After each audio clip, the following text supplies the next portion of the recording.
Case number 1 ITP. ITP यानी idiopathic thrombocytopenia purpura. ये ऐसी डिजीज़ है जिसमें जो ब्लड सेल प्लेटलेट के ब्लड सेल हैं वो कम हो जाते हैं और प्लेटलेट ये क्लॉटिंग फैक्टर है। अगर ये कम हो जाए तो बहुत ज़्यादा ब्लीडिंग हो जाती है और ब्लीडिंग ज़्यादा होने से शरीर का बहुत सारा नुकसान हो सकता है। कई बार प्लेटलेट बहुत कम होने से डेथ तक हो सकती है और इसमें जैसे फीमेल हैं तो मेंसेस आए तो मेंसेस 2-2 महीने बंद ही नहीं होते। और ये ऐसा डिसऑर्डर है जिसमें जेनेटिक डिफेक्ट है और जिसका कहीं कोई इलाज नहीं है। एलोपैथी में स्टेरॉइड के सिवा इसका कोई इलाज नहीं।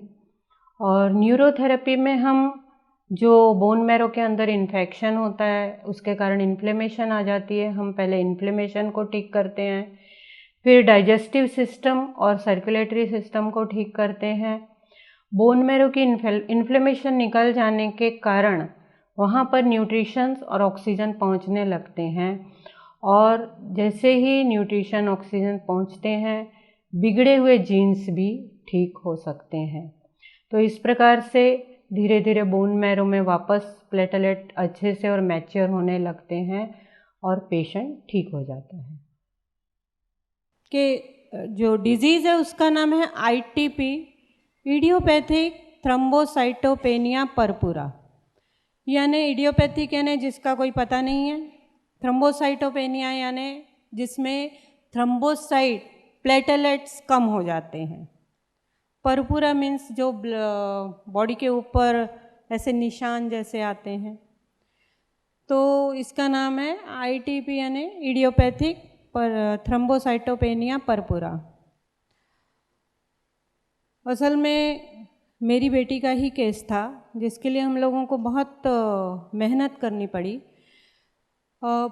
जब पहले वो छोटी थी 6 साल की, तब ये स्कूल में जाती थी और वहाँ उसके बॉडी पे ऐसे निशान आने लगे। बहुत एक्टिव, बहुत मतलब खेलना वेलना करती थी और अचानक वो डल होने लगी। उसके बाद वो स्कूल में सो जाती थी।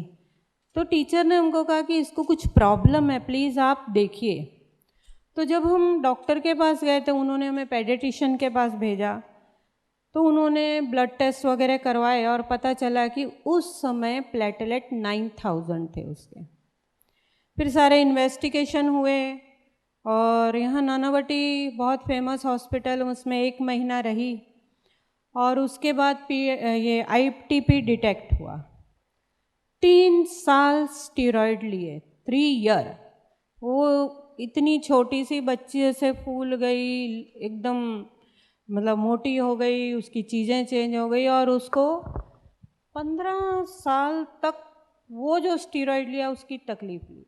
3 साल के बाद उसका वो स्टेरॉइड धीरे धीरे बंद हुआ और उसके प्लेटलेट नॉर्मल हुए। और उसके बाद में जो उसको साइड इफ़ेक्ट हुए वो कंटिन्यू, पेट का सारा प्रॉब्लम, एसिडिटी, छोटा सा सर दर्द भी हुआ तो उसको हॉस्पिटलाइज करना पड़ता था, सलाइन लगानी पड़ती थी।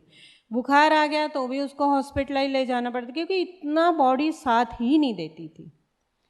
लेकिन जब वो 15 साल की हुई तब तक मैं न्यूरोथेरेपी में आ चुकी थी। फिर मैंने उसको जो न्यूरोथेरेपी के ट्रीटमेंट वगैरह दिए, 1 आध साल में वो बिल्कुल ठीक हो गई, नॉर्मल हो गई।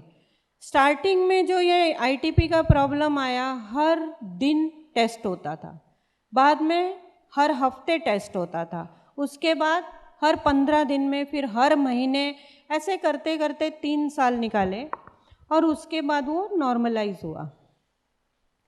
धीरे धीरे वो 6 महीने में टेस्ट हुआ, 1 साल में हुआ, फिर प्लेटलेट 2 लाख हैं, 1 लाख हैं, 3 लाख हैं, चलो चलता रहा लाइफ। और उसकी उम्र हो गई 26 साल।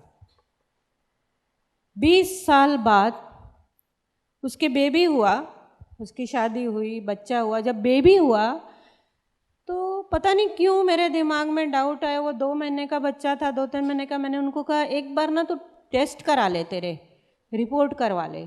बोली ठीक है। उसने ब्लड टेस्ट करवाए और उसका प्लेटलेट था 20,000। वो 20,000 देख के घबरा गई। मैंने कहा दूसरी लैब में कराओ, शायद गलती हो गई हो। फिर दूसरी लैब में करवाया तो 21,000। फिर मुझे लगा ये रिलैप्स हुआ वापस।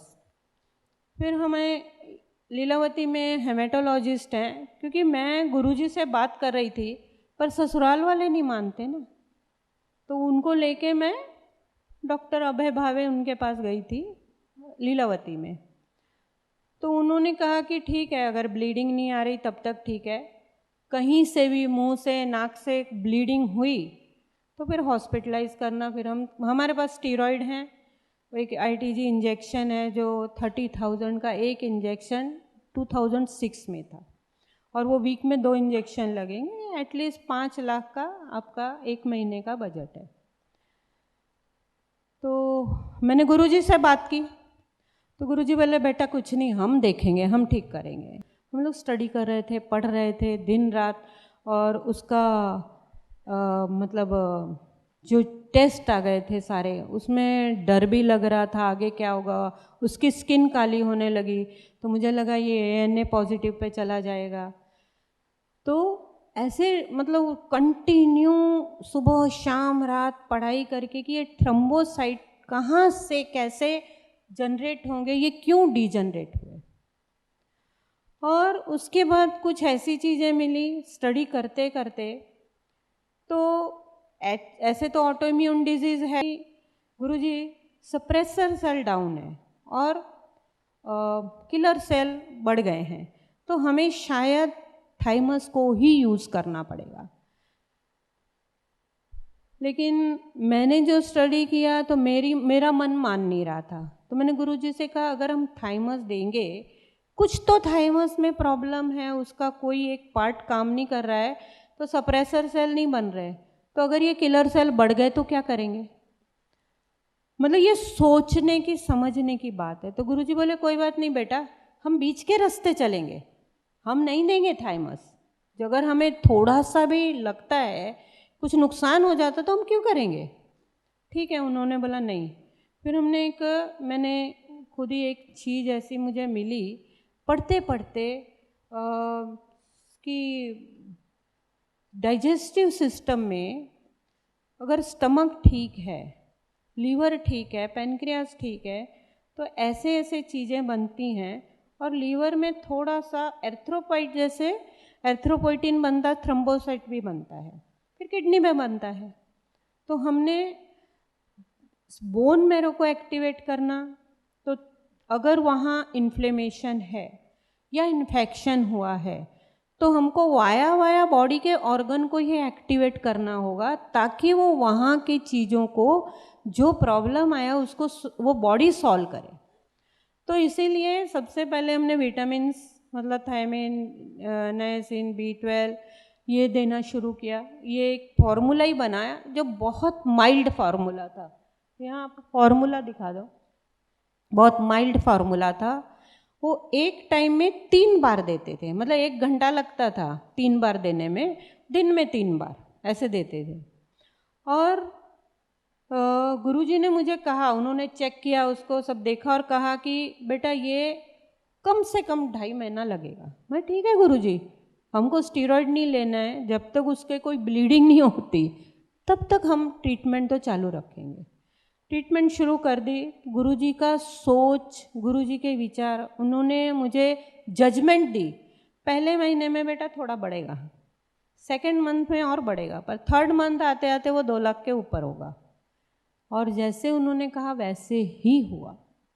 पहले महीने में 40 से 50 लाख हज़ार हुआ, और सेकेंड मंथ में 80 to 90,000, और थर्ड मंथ आते आते जब 15 दिन हुए थे तो उसका 2,07,000 आया। और 2,07,000 2006 में आया। उसके बाद भी हमने हर महीने, हर 15-15 दिन में टेस्ट होते थे, महीने में टेस्ट होते थे। उसके बाद वो नीचे कभी भी नहीं गया। फिर वो 3 लाख, 2.5 लाख ऐसे ही रहा। और 2023 आज तक वैसा ही है, वो वापस रिलैप्स नहीं हुआ, और उसकी हेल्थ बहुत अच्छी हो गई, और अभी भी तबीयत बहुत ठीक है। अभी वो मतलब काफ़ी बड़ी कंपनी की डायरेक्टर है, बहुत काम होता है, कंटिन्यू टूर पे होती है, लेकिन ये प्रॉब्लम वापस कभी भी रिलैप्स नहीं हुआ। तो ये है न्यूरोथेरेपी। उस समय उसको एक गुरुजी ने बहुत अच्छा कॉम्बिनेशन दिया था, गुड़ का पानी। गुड़ के पानी में थोड़ा सा नींबू डालना, तो बोले कैल्शियम है, आयरन है, ऐसा एक कॉम्बिनेशन वो रोज़ 1 गिलास उसको देते थे, वो गुरुजी ने बताया था। और उसके साथ साथ ये जो ट्रीटमेंट है इसमें किडनी है, किडनी को एक्टिवेट किया है, स्टमक मेन यानी उसके शायद उस समय हमने चेक नहीं किया था, पर शायद विटामिन्स डेफिशिएंसी भी होगी। तो विटामिन्स जो हम खाते हैं उसको सिर्फ स्टिमुलेट करना है, वो बॉडी के अंदर जाके अपना काम करे, वो पचे ठीक से और शरीर में काम करे। उसके बाद स्टमक की ट्रीटमेंट है, साथ में थायराइड है। थायराइड का कारण है कि मेटाबॉलिक रेट हमारा थोड़ा बढ़े। और कोई ख़ास आप देख लीजिए ट्रीटमेंट में कोई इतना ख़ास ये नहीं है, लेकिन आपकी बॉडी का सिस्टम स्लो चीज़ें चेंज होती हैं। और उसके बाद धीरे धीरे उसमें लास्ट में हमने 6 ADR दिया था, क्योंकि बहुत ज़्यादा दिमाग में था कि शायद इन्फेक्शन की वजह से बोन मैरो में इन्फ्लेमेशन हुई है, और वो इन्फ्लेमेशन के लिए ADR दिया गया। और धीरे धीरे वो चीज़ें चेंज हुई। शरीर को भी टाइम चाहिए, बिगड़ता है बरसों में, तो ठीक होने में भी 2-4 महीने लगते हैं। और धीरे धीरे वो चेंजेस हुए और वो आज तक बिल्कुल ठीक है।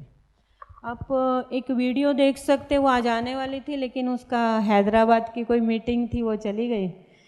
तो फिर बोली मम्मा मैं वीडियो भेजती हूँ। मैंने कहा ठीक है। ये केस तो गुरुजी ने बहुत बार बताया, राम गोपाल जी को पता होगा, जयराम जी को पता होगा, मतलब मोस्टली सुना हुआ है सबने ये केस। तो लेकिन नए लोग बहुत हैं, तो मैंने सोचा ये बताना जरूरी है। Hello everyone, my name is Jyoti and I wanted to share this story of mine with all of you. So when I was probably in 6 years old, I was diagnosed with ITP, wherein my platelets used to go down, and in the entire treatment I have ruined my body with a lot of steroids and other things, and I think the treatment was on 3 years. And then I was probably with steroids and other things with hormonal, I was okay, and suddenly after many years, I think 20 years, post pregnancy, post delivery, I again encountered with ITP, and this time I was too scared to take any allopathy help. In fact, I visited good doctors, and they said probably I'll have to remove my spleen, and there were other treatment which I mean, I'm sure they would have impacted my body. I knew about neurotherapy, and we both of us, like husband and wife, we chose to go ahead with neurotherapy. My platelets were as down as 20,000, and with neurotherapy, without any side effects, without any medication, in a span of I think 3 to 6 months, my platelets were up. And I'm very, very happy to share this, that after my son is 17 years now, so after 17 years, no issues. My platelets are always about 2 lakhs, and I did not have any problem with regards to that. So I really thank neurotherapy and the entire Dr. Lajpat Rai Mehra's team. I think Mr. Lajpat Rai Mehra is a blessing for all of us. And here I am, absolutely perfect without any side effects. So I do recommend neurotherapy for everyone. Thanks a lot.